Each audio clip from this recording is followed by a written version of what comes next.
Halo bro dan sis, apa kabar kalian semuanya? Momen bulan puasa akan segera tiba, namun kita akan tetap coba gas terus biarpun harus pakai Pertamax oplosan.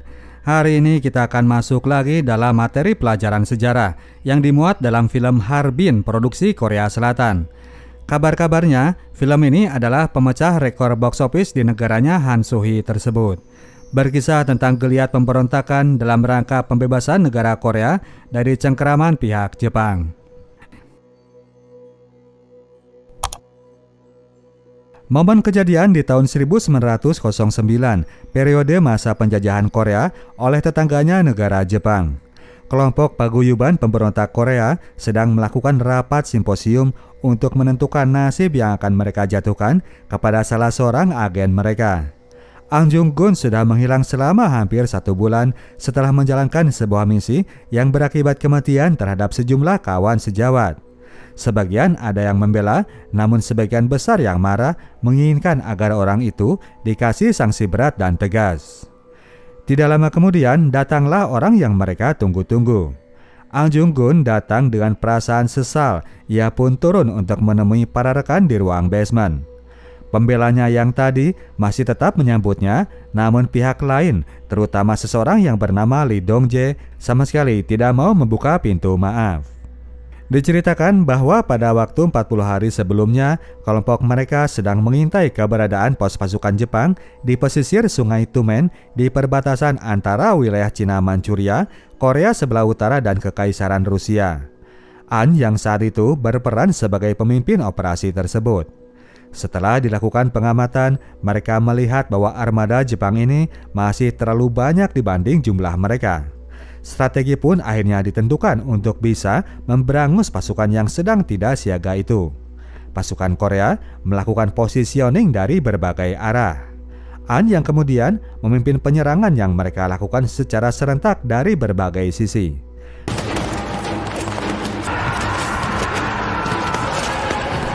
Pasukan Jepang yang kaget mendapatkan serangan yang sangat tiba-tiba itu kewalahan menerima datangnya pihak musuh. Pasukan Korea menyerbu dengan tekad yang membara, dengan terjangan yang membabi buta. Mereka menggasak semua anggota pasukan Jepang. Terjadilah pertumpahan darah itu yang ketika berakhir hanya menyisakan 4 komandan pasukan Jepang, yang mana salah satunya adalah Komandan Tatsuo Mori. Semua anggota pemberontak sudah siap mengeksekusi mereka ini, namun ketika salah seorangnya sudah bersiap untuk mengkoitinya, An turun mencegahnya. Melihat Tatsuo yang sudah berkesan tidak berdaya, ditambah dengan pertimbangan bahwa dia tidak mau melanggar kode etik peperangan, An membuat sebuah keputusan yang kontroversial. Dia membebaskan semua tawanannya itu. Pasukan pemberontak ini lalu mundur dan ngebase di sebuah gubuk masih di sekitar sungai besar yang tengah membeku tersebut. Karena kondisi saat itu sudah miskin dengan perbekalan, An lalu keluar sendirian untuk mencari makanan ke desa tetangga. Dia tidak sadar bahwa saat itu Tatsuo Mori yang telah ia bebaskan sedang mengintai dari atas bukit. Ketika An balik lagi ke dalam gubuk, ia sudah mendapati para anggotanya sudah dalam keadaan is dead. Tatsuo Mori telah membantai mereka semua dengan tembakan cannon dari atas bukit. Hal itu membuat An larut dalam penyesalan dan rasa berdosa yang teramat dalam. Untuk beberapa waktu dia tidak mau beranjak, hanya diam terbaring di atas lapisan es yang sedang melapisi permukaan Sungai Tumen. Untuk membayar kesalahan tersebut kepada rekan yang telah meninggal akibat dari keputusannya yang salah, An mendedikasikan diri pada sebuah misi untuk membunuh Pangeran Ito Hirobumi. Orang tersebut adalah Perdana Menteri Jepang yang mana merupakan mantan kedubes Jepang di Korea, orang yang bertanggung jawab dalam aksi pendudukan wilayah Korea oleh pemerintahan Jepang. Saat itu, Korea masih belum terpisah antara selatan dan utara. Sebagai gambaran background masalah, biar kita agak ngikut jalan ceritanya guys. Jadi dulu itu terjadi perang antara pihak Jepang dengan Kekaisaran Rusia yang memperebutkan daerah Cina Manchuria dan Korea. Perang yang berakhir tahun 1905 itu dimenangkan oleh pihak Jepang. Kini kedua belah pihak masih terus melakukan perundingan untuk menentukan nasib wilayah Korea yang mana sebetulnya berposisi netral. Pada tanggal 18 Oktober 1909 itu, Ito Hirobumi dijadwalkan akan tiba di kota Dalian untuk selanjutnya akan melakukan perjalanan ke kota Harbin, di mana di sana ia akan melakukan meeting dengan pihak Rusia dan Korea. Hari itu adalah tanggal 17-nya, pihak pemberontakan Korea yang menolak unifikasi negaranya dengan negara Jepang ini sedang berangkat menuju kota Dalian. Esok harinya dijadwalkan akan dilakukan percobaan pembunuhan terhadap Ito Hirobumi. 3 orang itu terdiri dari An si pengusung misi yang ditemani oleh Woo Daek-sun dan Kim Sang-hyun. Seorang rekan mata-mata telah kasih info mengenai jadwal kedatangan Pangeran Ito sekalian memberikan ketiganya identitas palsu. Sekalian dia juga kasih alamat lokasi informan di kota Dalian yang nantinya akan memberikan mereka pistol. Jika aksi telah dilakukan, ketiganya disuruh untuk merapat ke kota Vladivostok di daerah perbatasan Cina dan Rusia. Rekan agen itu pun keluar dari kabin dan membiarkan 3 sekawan ini menikmati perjalanannya. Ketiganya pun lalu ngobrol seperti biasa. Mereka tidak sadar bahwa saat itu ada beberapa anggota tentara Jepang yang masuk melakukan pemeriksaan. Suara obrolan mereka yang berbahasa Korea membuat tentara itu lalu masuk ke dalam kabin. Tentara Jepang ini lalu meminta identitas ketiganya. Tidak cukup percaya melihat KTP Jepang, dia pun lalu memancing agar ketiga orang ini bicara bahasa Jepang. Ah Jung-gun yang sedari tadi diam saja akhirnya mulai terdesak. Tidak ada jalan lain bagi mereka selain melakukan serangan. Terjadilah kemudian pergumulan antara 3 orang pemberontak Korea ini dengan beberapa tentara Jepang di atas kereta. Berhubung Xian ini punya posisi paling penting sebagai pengemban misi, maka dari itu dia pun disuruh duluan untuk kabur dari kereta. Beberapa waktu kemudian info itu masuk kepada Kolonel Yamada, sang pengawal Perdana Menteri, bahwa sedang ada misi percobaan pembunuhan terhadap pimpinan mereka.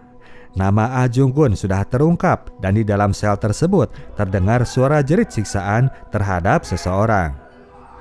Karena misi kota Dalian itu gagal, maka dari itu An pun langsung saja merapat ke kota Vladivostok.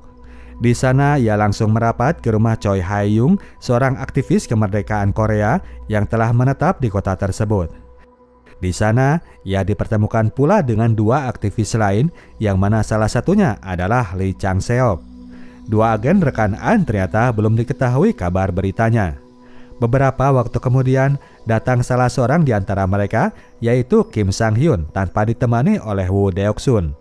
Berhubung waktu sudah mepet, maka dari itu mereka pun langsung saja menyusun strategi plan B. Diputuskan bahwa eksekusi terhadap bapak itu akan dilakukan di kota Harbin saja pada tanggal 26 Oktober. Karena identitas Ah Jung-gun sudah terekspos, maka dari itu diputuskan bahwa misi eksekusi tersebut akan diambil alih oleh Lee Chang-seok. An pun bisa mengerti dengan keputusan itu. Namun demikian, ia pun tetap dikaryakan untuk membantu mensukseskan operasi di belakang layar. An diminta untuk mencari sejumlah bahan peledak sebagai alat yang akan digunakan oleh Lee untuk membantai Pangeran Ito. Sementara itu, targetnya sendiri sudah dalam perjalanan menuju kota Vladivostok via jalur kereta dengan kawalan Kolonel Yamada. Info mengenai misi pembunuhannya kemudian ia terima dari pengawalnya ini. Di sini Pangeran Ito menspil urgensi dari diambilnya wilayah Korea oleh pemerintahan Jepang. Hal itu salah satunya ditujukan bagi rakyat Korea Utara sendiri yang sudah beratus tahun ditindas oleh raja yang biadab dan bangsawan yang sangat korup. Di kota Vladivostok, An lalu dibawa oleh Choi ke sebuah tempat persembunyian. Kota itu meskipun berada dalam kekuasaan pemerintahan Rusia, namun mata-mata Jepang gentayangan di mana-mana. An diminta untuk merahasiakan tempat tersebut dari teman yang lainnya, termasuk dari Lee Chang-seok sekalipun. Dibahaslah kemudian urusan mencari bahan peledak, bahwa mereka harus minta bantuan kepada Tante Gong, seorang warga Korea yang punya banyak koneksi kepada kawanan begal Cina. Dalam perang yang sebelumnya, Tante Gong ini banyak pula kasih bantuan kepada pejuang Korea. Datanglah kemudian An Jung-gun menyambangi rumah Tante Gong yang kini sudah hidup menjanda karena ditinggal suami yang gugur di medan perang.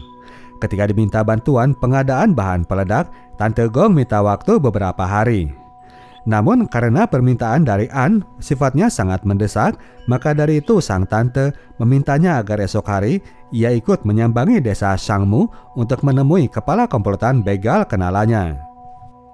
Intel dari pihak Jepang sendiri sudah mengendus keberadaan markas pemberontak Korea di Vladivostok. Tatsuo Mori yang kini turun akan mencoba minta bantuan pihak tentara Rusia untuk memberantas kelompok pemberontak. Suatu hari ketika An dan Lee sedang duduk berdua, muncul kemudian Woo Daik-sun secara tiba-tiba. Para anggota pun menyambutnya. Orang yang mereka sangka udah habis riwayatnya itu ternyata masih hidup dan bisa makan dengan lahap. Ketika ditanya kemana aja dia setelah itu, Woo bilang bahwa dia habis nyasar karena salah naik bus.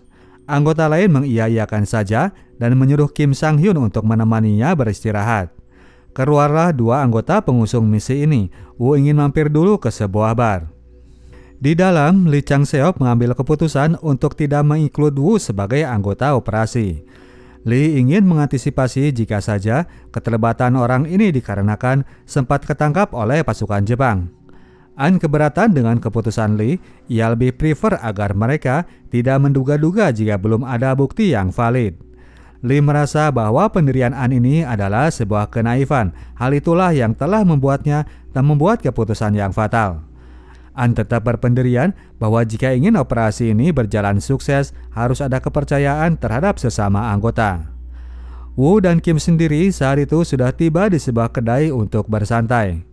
Woo tiba-tiba mempertanyakan motivasi Kim untuk bergabung dengan kelompok pejuang kemerdekaan.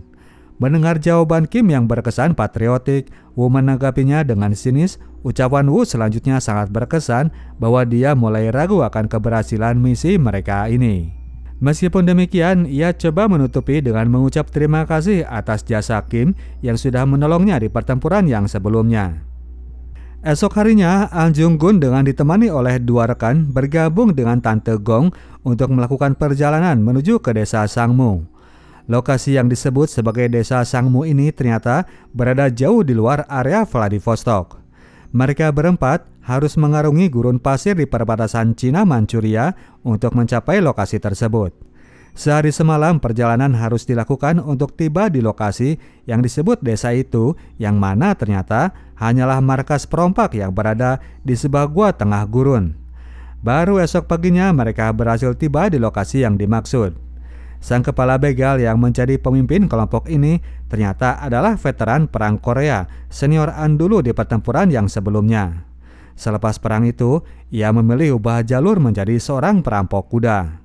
Mendengarkan request dari junior-juniornya yang minta diberikan dinamit demi perjuangan kemerdekaan, sang begal ternyata malah menanggapinya dengan sinis. Dia sudah skeptik dengan segala bentuk perjuangan yang dia bilang hanya omon-omon, yang ada kini dia malah kehilangan satu mata akibat luka dari pertempuran. Kepala begal mengajak mereka untuk main Russian Roulette jika mereka ingin mendapatkan dinamitnya. Namun begal segalak apapun tetap saja nyerah kalau sudah diomelin oleh wanita. Tante Gong yang mulai unjuk suara berhasil meluluhkan hati kepala begal yang dia bilang hidupnya sia-sia jika hanya ngikut rasa frustasi terhadap keadaan. Pak kepala begal itu akhirnya membiarkan keempat orang ini pulang dengan sejumlah dinamit yang mereka minta. Esok harinya, lokasi markas para pemberontak ini sudah diintai oleh Tatsuo Mori dengan pasukan bala bantuan dari tentara Rusia. Di dalam, para pemberontak memang sudah bersiap pergi menuju kota Harbin dengan kumpulan bahan peledak yang mereka butuhkan. Tante Gong memutuskan untuk ikut rombongan menuju Harbin karena hanya dialah di antara mereka yang fasih bicara Rusia. Namun ketika rombongan ini hendak keluar, An mencium bau-bau jebakan di depan mata. Kelimanya kemudian berunding bahwa kereta pembawa dinamit akan dibawa oleh Tante Gong yang akan dikawal oleh An dari belakang. 3 orang lain akan berusaha melakukan cover agar kereta itu bisa lolos dari pengepungan. Lee Chang-seop memulai penyerangan dengan dinamitnya dan di saat momen lengah itu, Tante Gong langsung memacu kereta kudanya menuju keluar dari markas. Tentara gabungan antara Jepang dan Rusia yang berusaha menghadang langsung diserang oleh 3 orang para pemberontak. Kereta kuda sudah hampir lolos, namun Tatsuo Mori tidak membiarkan mereka kabur begitu saja. Pada akhirnya laju kereta ini terhenti juga akibat kerusakan pada roda. kereta kuda yang mengangkut bahan peledak ini terseret oleh kereta tram yang sedang lewat sampai akhirnya meledak. An berhasil lolos dari kejaran Tatsuo Mori, namun salah seorang dari anggota pemberontak ternyata berhasil mereka tangkap. Lee Chang-seop kena gap pasukan lawan dan kini ia diinterogasi oleh Pak Kolonel yang minta agar ia spill lokasi persembunyian dari Ahn Jung-gun. Lee tidak terpengaruh dengan ancaman dari Tatsuo Mori. Ia bilang FU kepada penangkapnya dan habislah ia kena eksekusi dari lawannya. Ahn Jung-gun saat itu sudah tiba di lokasi rumah persembunyian yang pernah ditunjukkan oleh Mr. Choi. Dia diminta untuk menunda operasi ini karena kondisinya yang sudah benar-benar rawan razia. Pihak musuh sudah mengetahui rencana mereka dan di internal mereka sendiri, Mr. Choi menduga adanya seorang pengkhianat. Ahn menolak untuk melakukan penundaan. Momen keberadaan Pangeran Ito berada di luar kandang sangat sulit mereka dapatkan. Hal yang paling utama karena ia sudah nggak tahan melihat bayang-bayang rekan seperjuangan yang makin banyak berguguran. Ahn Jung-gun ingin pol-polan, dia rela mengorbankan segalanya agar mereka bisa mendapatkan tujuannya. Esok harinya yang mana H-2 dari kedatangan Pangeran Ito di kota Harbin, Tante Gong sudah tiba di kota tersebut. Ia kemudian merapat ke rumah kepala komunitas warga Korea di kota itu, yang mana di sana Woo dan Kim sudah tampak tiba duluan. Mereka semua belum mendapatkan kabar soal keberadaan dari Ahn Jung-gun. Asisten Mr. Choi kemudian datang dan memberikan info bahwa operasi akan dialihkan ke kota Chaejiagu yang mana akan dicapai sebelum Pangeran Ito akan tiba di kota Harbin. Para anggota lain tidak diberitahu bahwa sebetulnya Ahn Jung-gun pun sudah tiba di kota tersebut. Berangkatlah kemudian kawanan pemberontak ini menuju kota Chaejiagu. Menurut schedule, diprediksi bahwa H-1 Pangeran Ito akan tiba di kota tersebut. Sementara yang lain duduk manis di kereta, asisten Mr. Choi pergi ke belakang melakukan meeting rahasia dengan Ahn. Ternyata kabar pengalihan operasi ini hanya rekayasa saja dari keduanya untuk menemukan pengkhianat di antara mereka. Orang yang menjadi terduga adalah antara Woo dan Kim Sang-hyun. Berkat info dari pengkhianat ini, agen dari Jepang pun kini jadinya sudah nongol aja di kereta untuk memantau semua pergerakan. Ahn yang telah mendeteksi keberadaannya lalu turun membuntutinya. Ia terus mengikutinya hingga akhirnya tentara Jepang itu berhenti dan terlihat sedang berbicara dengan seseorang. Ahn mencoba tidak kehilangan pandangan dari sosok yang berada di balik pintu gerbong. Setelah lama mengamati, akhirnya ia melihat sebuah sosok yang berkacamata. Orang yang sedang ngobrol dengan agen Jepang itu yang merupakan biang bocor di internal mereka ternyata malah Kim Sang-hyun. Cerita flashback ke momen penggerebekan di kereta menuju kota Dalian. Saat itu Kim terlempar keluar dari kereta lalu dikejar oleh pasukan Jepang. Dia pun akhirnya tertangkap dan diinterogasi oleh Tatsuo Mori di bawah siksaan dalam ruangan gas. Singkat kata, Kim lalu menyerahkan semua info yang ia punya dan menyatakan bersedia untuk melakukan apapun yang diminta asal ia dibiarkan tetap hidup. Barulah setelah itu ia pun pergi ke kota Vladivostok untuk merapat ke markas anggota dan bersikap seolah semuanya lancar jaya. Balik lagi pada momen di kereta, lama-kelamaan Kim Sang-hyun jadi heran karena tidak menemukan keberadaan Tante Gong yang sebelumnya duduk di kursi depan. Ia pun lalu menghampiri kursi Woo dan asisten Mr. Choi, pura-pura menanyakan kapan tiba di lokasi tujuan. Tante Gong dengan ditemani oleh Ahn sudah turun di stasiun yang sebelumnya. Saat itu mereka sudah balik ke kota Harbin, lalu memberikan info kepada Mr. Choi tentang identitas dari sang pengkhianat. Mr. Choi lalu memberi Ahn satu pucuk pistol pengganti bom yang angus di jalan. Pembunuhan harus dilakukan dalam jarak yang sangat dekat. Sementara itu, Tatsuo Mori sendiri yang berada di kota Harbin sudah menerima laporan dari sang agen tentang pengalihan operasi yang mana akan dilakukan di Chaejiagu. Rombongan yang berada di kereta sudah tiba di stasiun kota Chaejiagu. Asisten Mr. Choi kemudian mengajak mereka masuk ke dalam untuk menunggu kedatangan Ahn. Sebelumnya, dia pernah bilang bahwa Ahn Jung-gun akan langsung merapat ke kota tersebut. Sang asisten lalu membawa mereka ke ruang belakang dari sebuah toko. Sementara sang asisten akan langsung cabut, Woo menemani Kim duduk di sana untuk menemani kedatangan Ahn. Di sini, Kim Sang-hyun sudah merasakan kondisi yang tidak biasa. Dalam meeting yang sebelumnya, An memang telah meminta Woo untuk mengawal Kim sekalian menjadi umpan bagi para agen Jepang. Tentang nasib dari Kim, saat itu Woo kasih usul agar dia dibunuh saja. Pengkhianat tidak boleh dibiarkan hidup. Pada akhirnya, Woo memang melontarkan pertanyaan itu langsung kepada temannya tentang motivasinya untuk menjadi seorang pengkhianat. Kim yang sudah merasakan bahwa statusnya memang sudah terbongkar, tidak berusaha melakukan penyangkalan. Ia berkata bahwa dirinya ini hanya sekedar ingin bertahan hidup. Woo yang gregetan kepada seorang pengkhianat sudah hendak menembak temannya itu, namun Kim kemudian mengungkit-ungkit soal jasanya di masa lalu yang pernah menyelamatkan Woo. Temannya itu pada akhirnya memang urung membunuhnya. Di luar, Tatsuo Mori ternyata termakan juga dengan jebakan para pemberontak. Ia pun turun langsung menuju lokasi tersebut. Dia dan pasukannya langsung melabrak ke dalam lalu menodong kedua agen pemberontak ini.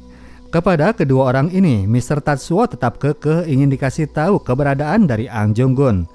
Gagal mendapatkan info dari Woo, Tatsuo coba mencecar Kim dengan melakukan perundungan.